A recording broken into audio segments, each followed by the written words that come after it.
Hello, কেমন আছো সবাই? Good morning. আমি এখন বেন্ট হাউসে একা বন্দি। সে গেছে বদ্যিতে, সেই গেছিলো, এখন সে চিলাপাতা ফরেস্টে ঘুরছে তার বন্ধু হোমস্টেতে। একাই আছি ঘরে। সব এই যে আমার ঘর, দেখো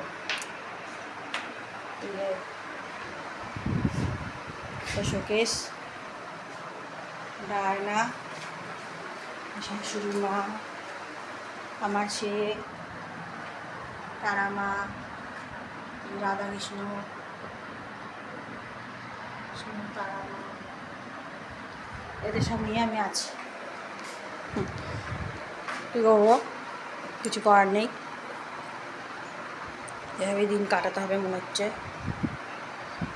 সে মনে হচ্ছে চাকরি খুঁজছে।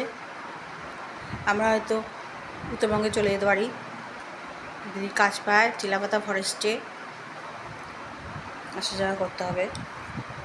আমি হয়তো যাব না, কী জানি কী হবে।